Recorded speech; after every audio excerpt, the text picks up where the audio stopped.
En un país democrático, el pueblo manda y el gobierno obedece. El pueblo es el conjunto de ciudadanos que conforman una nación. Los otros dos son del territorio y el gobierno. Históricamente, el pueblo se ha expresado a través de la guerra para conformar su gobierno o ampliar su territorio. Hoy se expresa principalmente a través de la participación democrática. La participación democrática conlleva valores de pluralidad y diversidad, diálogo, tolerancia, respeto al voto y a las minorías, etc.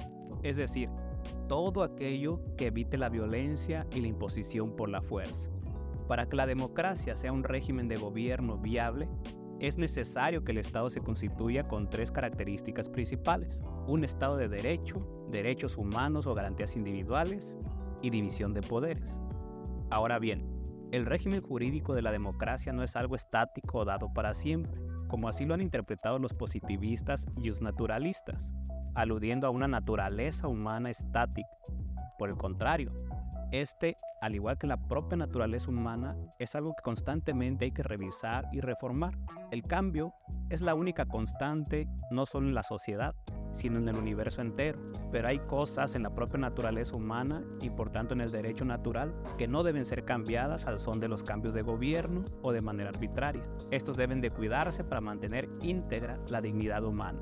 Por ejemplo, a los ya citados derechos elementales, a la vida, a la libertad y a la propiedad, hay que agregar el derecho de los seres humanos a decidir su forma de gobierno, la libertad de expresión y de reunión, la libertad de culto, el derecho a votar y ser votados, entre otros. Para eso se requiere de un orden constitucional donde de una ley superior, la Constitución, se derivan leyes secundarias, las que no pueden contradecir a la ley principal y que es de obediencia general, tanto para gobiernos y ciudadanos. A esto es a lo que se llama el Estado de Derecho. Vistas así las cosas, pareciera que el régimen de gobierno democrático y su orden constitucional es inamovible, pero no. Este también contempla la posibilidad del cambio. Simplemente se ponen más candados para que no puedan cambiar con los gobiernos en turno. Por ejemplo, en México, para cambiar la Constitución, se ocupa en la Cámara de Senadores y Diputados no una mayoría simple, ni absoluta, ni relativa. Se ocupa una mayoría calificada. Es decir, que la fuerza política que pretenda cambiar la Constitución y por tanto el régimen de gobierno debe tener por lo menos las 2/3 partes. Pero no solo eso. Si esa misma fuerza política quiere reformar la Constitución, debe tener a su favor la mayoría absoluta de los congresos locales, 17 en este caso. Pues bien, esto es exactamente lo que pasó en nuestro país. El pueblo se hizo presente en las urnas y le dio las mayorías calificadas y absolutas para las reformas constitucionales al partido Morena y sus aliados. Ante esta situación, los comentócratas conservadores han difundido la falsa idea de que este mayoritismo va en contra del respeto a las minorías y de la división de poderes, lo cual rompe con los equilibrios y contrapesos, abriendo los cauces para la instauración de un Estado totalitario y dictatorial. Pero veamos con 3 argumentos por qué están en un error. En primera, la democracia realmente existente o histórica ha avanzado en el sentido del respeto a las minorías o la ampliación de derechos. Así, en un principio solamente votaban los ricos industriales, después se instituyó el voto de los pobres, las mujeres y ancianos.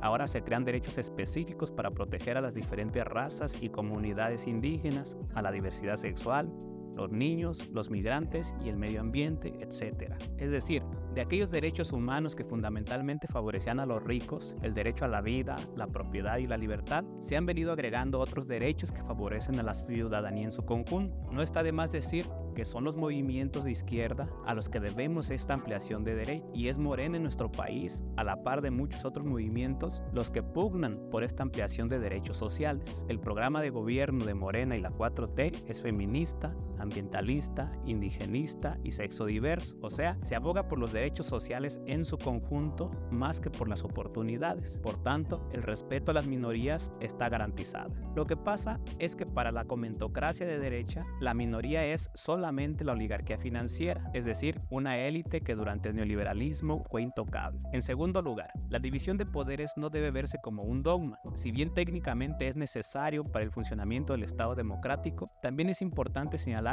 que por encima de la autonomía del poder ejecutivo, legislativo y judicial está la soberanía popular. Si no se entiende de esta forma, el poder se vuelve popular y burocrático. En la era de la dictadura perfecta o el presidencialismo y en la de la transición a la democracia, democracia o el neoliberalismo, el poder legislativo y judicial siempre estuvieron al servicio del ejecutivo. La división de poderes era una simulación, muchas de la ciudadanía ni siquiera sabían que existían. Ahora están a la orden del día, vigilantes unos de otros. Si algo le debemos una vez más el que Morena y la 4T hayan llegado al poder, es la activación de la división de poderes en México y dejar atrás la simulación. En tercer lugar, la democracia es el gobierno de las mayorías con respeto de las minorías, lo cual quiere decir que las minorías tienen las condiciones jurídicas para convertirse en mayorías. Es decir, podríamos definir también la democracia como la posibilidad de cambio, no solamente de gobierno, sino de régimen sin necesidad de usar la violencia, o sea, el cambio social sin la necesidad de recurrir a las armas. Por tanto, también la democracia conlleva el valor de la paz social. En un régimen democrático, el principal contrapeso al gobierno para que éste no se convierta en absoluto, tirano, dictador, totalitario, etc., es el pueblo. Si hay un pueblo activo, informado y demandante y por tanto competitivo, es la garantía para que los gobiernos no se perpetúen en el poder ni se impongan por la fuerza. El pueblo es el verdadero contrapeso a las tiranías. Pero la comentocracia de derecha